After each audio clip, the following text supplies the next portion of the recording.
আসসালামু আলাইকুম ভাই ব্রাদার, আপনারা কেমন আছেন? আশা করি সকলেই ভালো আছেন। তো আজকে দেখতে পাচ্ছেন ভাই আমরা কী নিয়ে ভিডিও করতেছি। আজকে আমরা ভাই বিশাল বড় মানিকগঞ্জের ভিতরে এবং সিংড়ি থানার ভিতরে জয়মন্টুকের সবথেকে বিশাল বড় গরুর হাট জয়মন্টুক বাজার, যেখানে আমাদের প্রতি শুক্রবার এবং সোমবার গরুর হাট মিলে।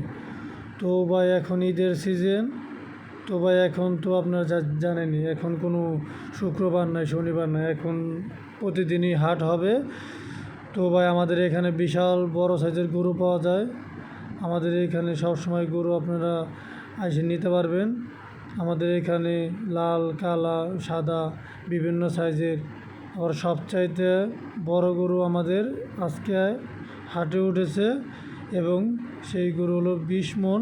এই যে ভাই দেখতে পাচ্ছেন কালো গরুটা, তো ভাই এই গরুটা বিশাল সাইজের, হয়তো বা ক্যামেরায় সেরকম বোঝা যায় না, কিন্তু ভাই বিশাল বড় গরুটা হাতির মতো দেখা যাচ্ছে ভাই।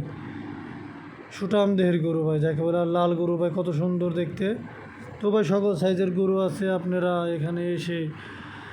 তো আজকে বাজারটা মোটামুটি ছিল, অতটা ভালোও ছিল না বা খারাপও ছিল না, কাস্টমার সুন্দর মতন কিনতে পারছে। এবং আজকে ভাই ছাগল সেরকম দাম ছিল না, মোটামুটি দাম ছিল, সুন্দর মতন বেচা কেনা হয়েছে। এবং ভাই দেখতে পাচ্ছেন কত ছাগল ভাই, এগুলো সব ব্যাপারীগ ছাগল, এগুলা ব্যাপারীরা বিক্রি করে, ব্যাপারীরা বিভিন্ন বাড়ি থেকে কিনে এনে এখানে বিক্রি করে। আর এখানে ভাই ছোটো সাইজের কিছু গরু আছে, এগুলা 60,000, 70,000, 80,000। তো ভাই সকল সাইজের গরু আছে, দেখছেন ভাই কত ভিড়। এই যে জুম্মার নামাজের পরে, শুক্রবার জুম্মার নামাজের পরে মানুষ দুনিয়ার ভিড় ভাই আমাদের জয়মন্টুক বাজার হাটে। বিভিন্ন মানুষও অনেক দেশ, অনেক